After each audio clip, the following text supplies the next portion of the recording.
We're here now. So let's begin. My name is Beth Spotswood. I am Alta's digital editor and your gatekeeper here at Alta Asks Live. This digital event discussion series was something that we thought would be a temporary 2 or 3 week fix. I think this is our episode 40 or 41 now, as we've 10 months into this pandemic. So I'm really excited that you've taken the time out of whatever it is you're working on while sheltering in place to join us today. Our guests today, we're so excited to welcome Julia Flynn Siler. She's a New York Times bestselling author and journalist. Her most recent book, which is incredible, The White Devil's Daughters, The Women Who Fought Slavery in San Francisco's Chinatown, is just an incredible book. And we've been a fan of hers for a while. And so it was a real coup to get her to write The Safe Place That Became Unsafe, a really powerful article about San Francisco's Cameron House and the survivors and of a predator named Pastor Father Dick, who abused a number of children there. She's going to be talking today with Grace Hwang Lynch, a San Francisco Bay Area journalist and essayist. She's got an eye for Asian American culture and food. She is also, we're delighted to loop her into the Alta world. She did a pre-interview with Julie called Talking with Julia Flynn Siler. I'm going to link to it in the comments. The comment section is where I'm going to ask you all to ask your questions for Julie. Julia Flynn Siler goes by those of us that are her dear friends. Call her Julie. So if you have questions about anything that Julie and Grace are discussing today, pop up in that question area, and I'm going to loop back at the end of their interview. Julie and Grace are going to talk for about 20-25 minutes. I'm going to pop up at the end, much like a few of you are popping in now, and try and get to as many of those questions as we can. This event is being recorded. We'll have it up on altaonline.com later today, as soon as I possibly can. And if you're just very briefly, if you're unfamiliar with us, Alta Journal is a quarterly magazine focused on California and the West. I'm gonna, in that chat, link to Julie's incredibly powerful article. I know many of you have already read it. So without further ado, I'm going to disappear and turn this over to Julie and Grace. Well, thank you, Beth. Thank you, Beth. Thank you, Grace. Thank you for hosting this, and I so appreciate it. Of course, I'm honored to be part of the conversation.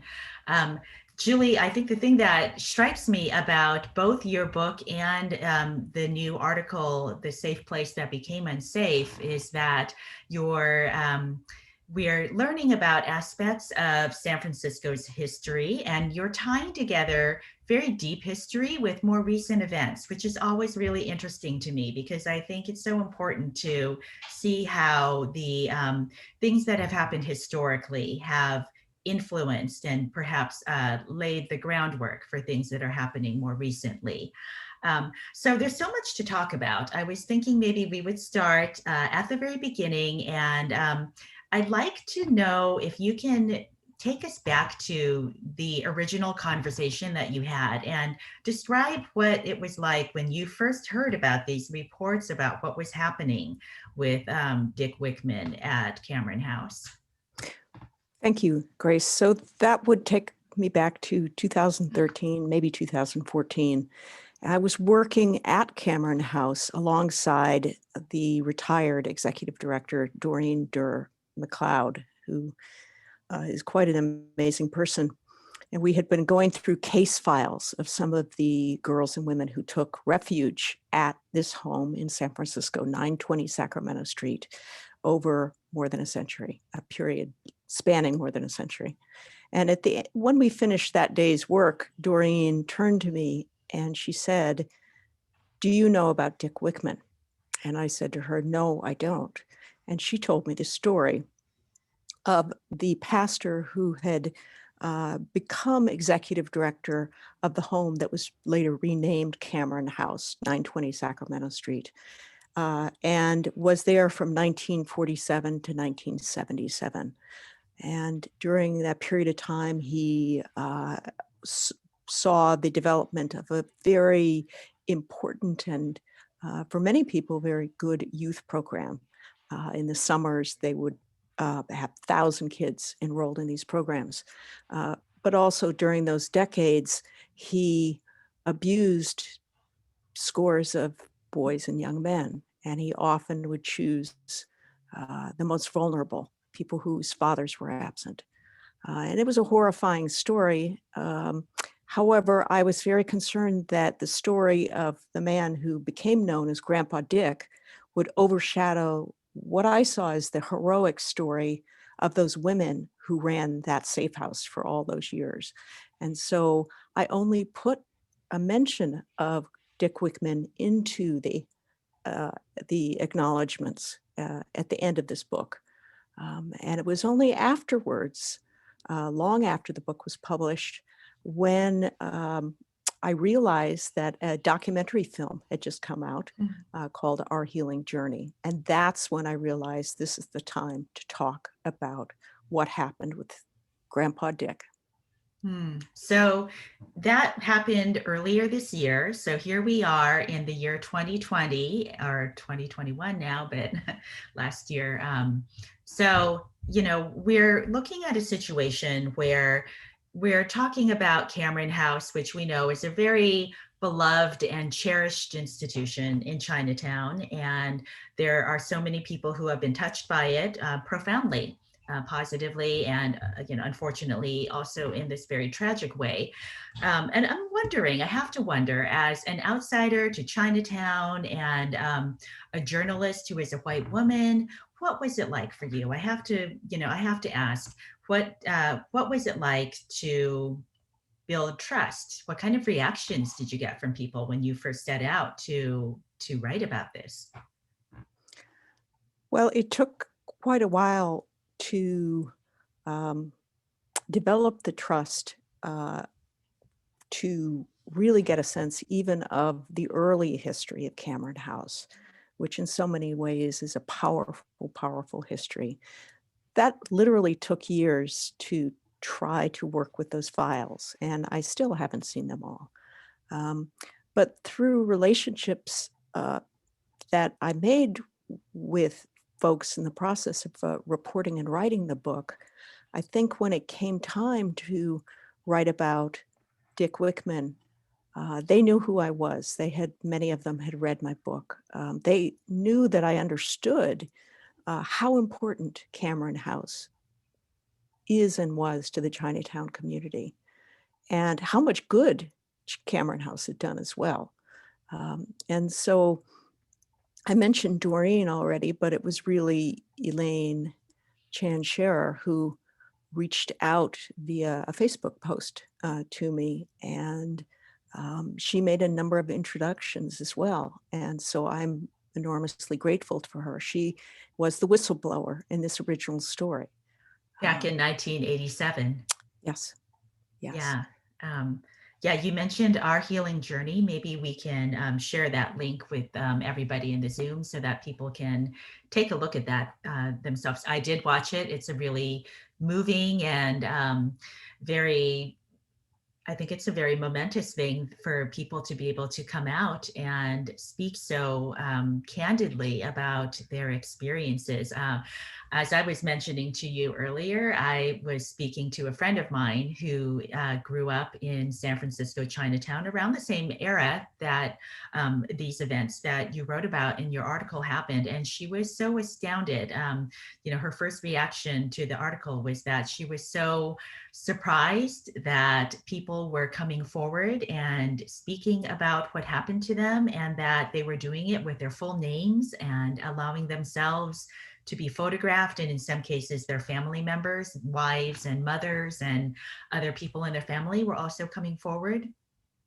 Well, and it's a very important point that this story is really about the literally decades-long healing effort that took place, that began at the beginning of right at the turn of this 2000, and then lasted for 20 years. And so it's the culmination of an enormous number of therapy sessions, of soul searching, of asking questions, and enormous courage, I have to say, on the part of the survivors, as you mentioned, Grace, to put themselves forward. And my hope is that this story will provide guidance to other communities. And we know so many communities, Boy Scouts, other faith communities, where instances of abuse like this have happened. Because as painful and long as it was, Cameron House did something incredibly remarkable with their healing journey.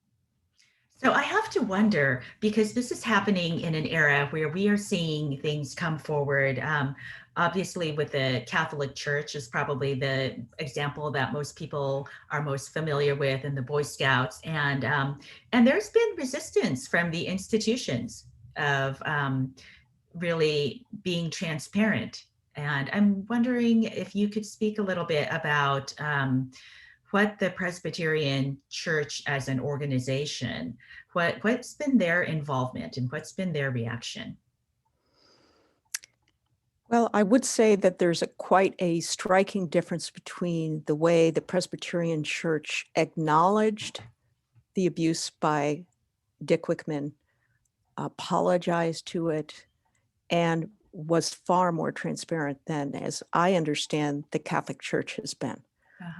I'm not an expert in what the Catholic Church has done, but I know enough to realize that the Presbyterian Church took a different direction than the Catholic Church did. Yeah, And so I would say that. I would also say that along with the remarkable therapist Satsuki Ina, who came in to help the healing process, there was also an interim head of the San Francisco Presbytery named Craig, who also focused on transparency and focused on the need to try to confront Dick Wickman and ideally get an apology for him. And he was in that article. He was described as making that trip to visit. Yes. Yeah, I feel like we could talk a little bit about kind of more broadly about the influences that churches have in Asian communities, because I think that, that's a context that we could set up a little bit. Absolutely. Grace, you've written about this beautifully, about the role of the Presbyterian Church in Asian communities, not only in the United States, but in Taiwan as well. I love Grace's writing, and I wonder if you would like to talk about that a little. Sure. So my essay, which I published in October in Catapult, is about how the Taiwanese language is Romanized, how it is spelled using the 26 letters of the English language alphabet in order to make it so that it can be pronounced by English or other European language speakers. And so to back up a little bit, I got interested in this because I was writing a series of essays and wanted to use phrases in the Taiwanese language, and was trying to figure out, how do I spell these things out? And so as I did research, I discovered that the form of transliteration that I've seen before, it's called church romanization. And so it has been very prevalent in the Presbyterian churches in Taiwan, and also in the Presbyterian churches in the Taiwanese communities in America. So, so you kind of see the fingerprints of like the missionaries that were working in America in these communities and also overseas. And so, they're kind of all part of the same organization, and they were starting around the same time in the late 1800s when people like Margaret Culbertson were starting in San Francisco. There was a man named George Mackay, who was a Canadian doctor and missionary who went to Taiwan and started up schools and hospitals. And so this system of Romanization, you see it in church hymnals and Bibles and things like that.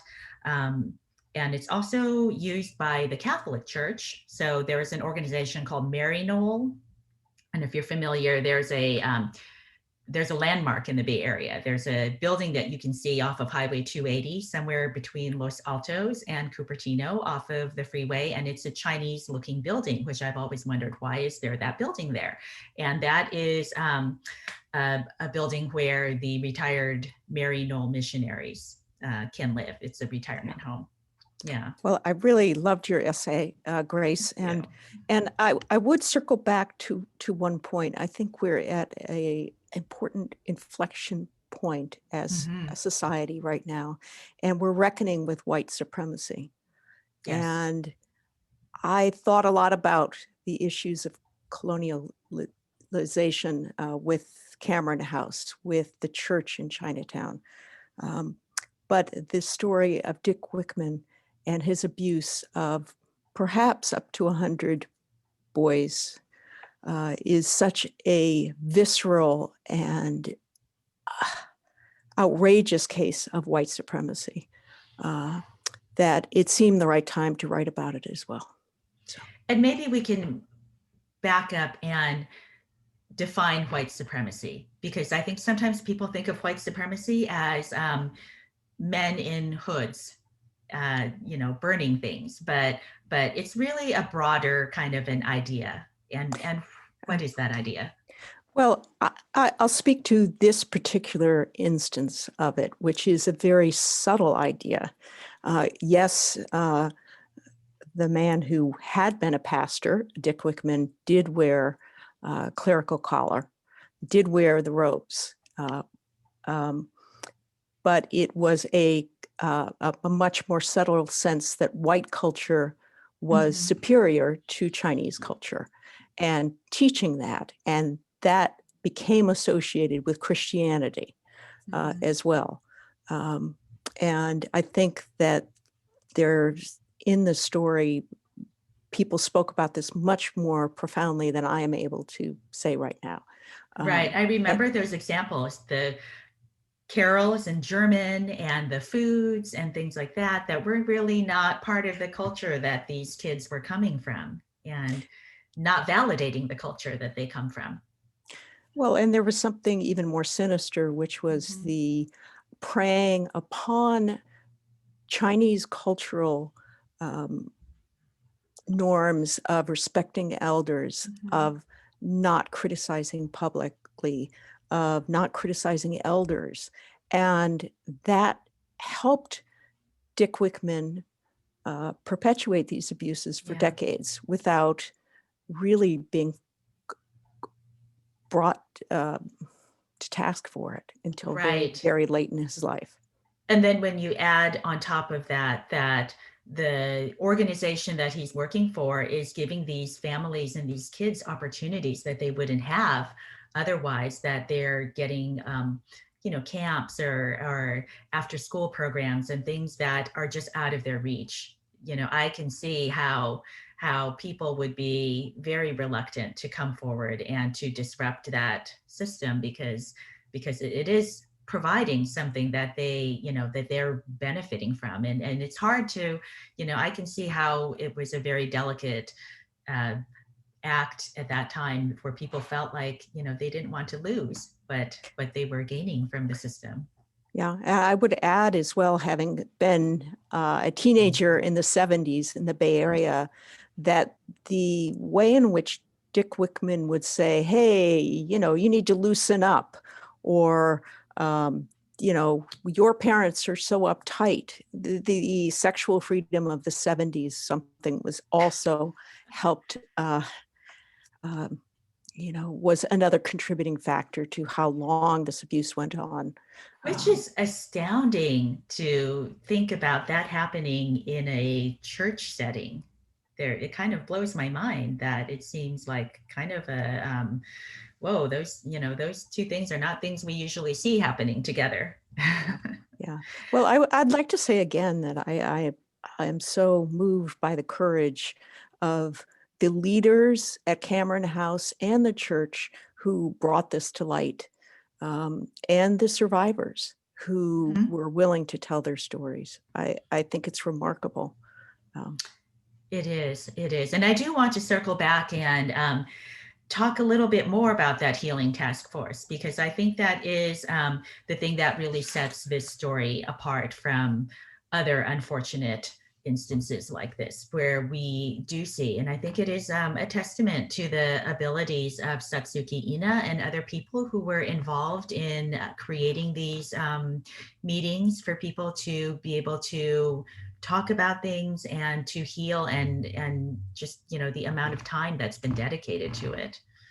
Yes, absolutely. And I am guessing that there will be other groups that reach out to Cameron House and to the Presbyterian Church in Chinatown to learn more about the experience. So, and there's been already some other organizations that have been learning from what's been going on, right? yes, there has. There's a great website, and Beth, if you wouldn't mind putting it on the chat, that'll provides resources to other communities grappling with some of the same issues of abuse. That's really wonderful to see that there is some silver lining coming out of this very terrible and tragic situation, that you know, the knowledge and the healing that's happening is able to be shared with other organizations, and that they can use this, and that they're not having to start from the very beginning and figure things out. I would add, I agree so much with what you said at the beginning, Grace, the way that looking back at history and tracing what happened really over 150 years, and the way that the trust that was built up at Cameron House by those women who were providing aid to vulnerable girls and women was perverted by one man over a period of time. That's such an outrageous kind of turn in the history. But I would say that for me, it's very telling that people are coming back to Cameron House. Their survivors are re-engaging with it, and it remains a very important part of the Chinatown community, as you noted. For example, and maybe we should also call attention to the fact that in the decades since Dick Wickman has moved on from the Cameron House, that the leadership of the Cameron House has changed in a way where instead of having the leadership coming from outside of the community and outside of the culture, that we're seeing changes in that way. Absolutely. The current executive director, Mike Lee, is doing a wonderful job there. And it's been very, very important during the pandemic. I would point out the pantry, which a number of lower income people living in that neighborhood rely on very, very much.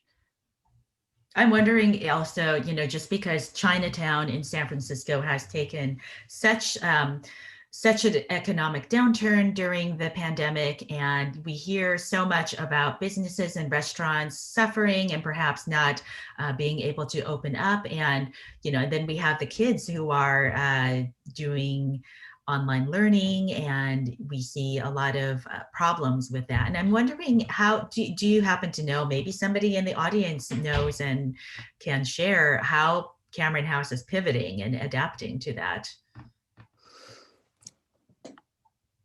Grace, could you ask that question again? I'm sorry, I got distracted by a question someone asked in the chat. Sure, I was just noting that San Francisco Chinatown has been suffering so much during the pandemic, and I'm wondering if how Cameron House is adapting their services. And you mentioned the food pantry, and that seems to be a really important one. But you know, with youth not being able to gather in person and most church services being canceled, have you heard anything about how Cameron House is adapting? Yeah, I believe that there's still social services being offered, and occasionally Cameron House even still deals with women who are vulnerable or who have been trafficked or who have been abused.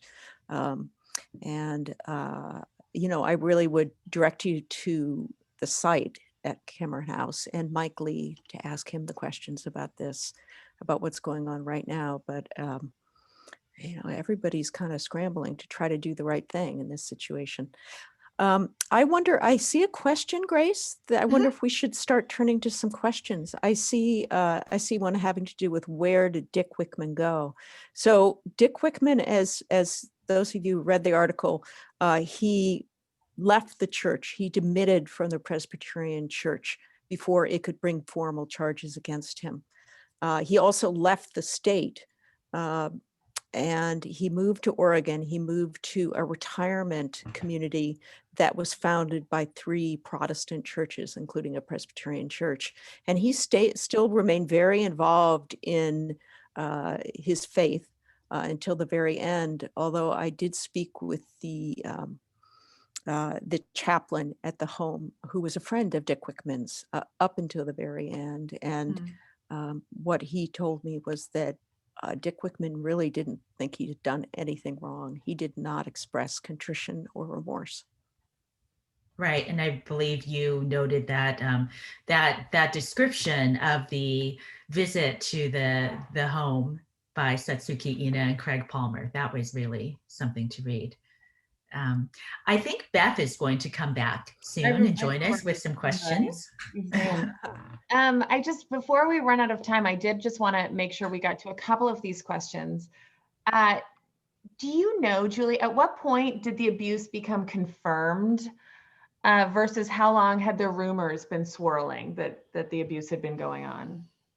Well, I think that it's when, so Elaine, after the party, right around, let me make sure I get this right. She went to the Presbyterian church. The Presbyterian church began its investigation. And then there were community gatherings held at the Presbyterian church in Chinatown. Noel Chun stood up, and he was the first person to identify himself as a survivor. And so I believe that was 99 or early 2000. There are, and I realize this is one of the more emotionally charged and really painful articles that we've turned into a live event. But I did want to touch on something that, the 3 of us had talked about earlier, and that there's some people who are defending Pastor Dick and don't believe that any of this occurred. Can you talk a little bit about that, and is that impacting the survivors and the healing at all? Are they just a quiet minority who are living in denial? Well, one of the reasons the healing process took so long, I mean, the abuse was first identified and acknowledged by the Presbyterian Church about, around 2000. And then that took 2 decades for the Healing Task Force to issue its second report and the film to be made. And one of the reasons it took so long was because Dick Wickman had very staunch defenders for years who just could not believe that these things happened. And we see this time and time again in other institutional settings, in the Boy Scouts, in the Catholic Church. And I think it's human nature. We don't want to believe something like that could have happened. So I'll leave it at that. All right, well, let's end on a slightly, hopefully a positive note. Julie, what are you working on next? What's the next book? What's the big article? Well, thank you. I learned long ago that I'm not very specific about what my next project is, but I will say in general, it is, of course, focused on the West, which is what I love to write about. And it involves the unsolved murder of one of the West's most famous, member of one of the West's most famous families. So it's a murder mystery. Which I'm really enjoying. And I shout out to my niece, Jessie Israel, who helped with the Safe Place article and is also helping me on the murder mystery article. So I'm very grateful to have such a good researcher. Oh, that's nice. Grace, what about you? What's coming up on your to-do list for work? So I am also have a couple irons in the fire and circling around the ideas of Asian American present experiences, working on some essays, and that also tie into some of the historical events that have happened. And actually, I probably going to talk with Julia a little bit more about some of the things that I read about in The White Devil's Daughter. Fantastic. Well, I just am so grateful to both of you. For those of you that popped in late today, never fear. If I've pressed all the correct buttons, this entire interview has been recorded and we will have it up on altaonline.com later today. If you've registered for an email, I'm going to send you an email with that link, as well as links to everything that I wrote down that we've mentioned today and tried to share in the chat. So again, we are Alta Journal. We can find us at altaonline.com, a quarterly magazine focused on California and the West. We feature incredible work by people like Julia Flynn Siler and Grace Hwang Lynch. So I do hope you'll check us out. A big thank you to Julie and Grace. It's been so nice working with you and hearing your wisdom and your thoughts on this incredibly powerful subject. We're very grateful to you for taking the time to do this. And to the well over 100 of you who have joined us today, a big thank you. Please take care, stay safe. And if you're interested in coming to another one of these, next week we will have 2 contributing Alta photographers, Safi Aliyah Shabayak and Paul Kuroda, who are going to talk about how their worlds and what they saw through their lenses changed in the past extraordinary year that we've had. So stay tuned for that. Again, thanks everyone and take care. Bye, everyone. Bye, everyone. Thank you.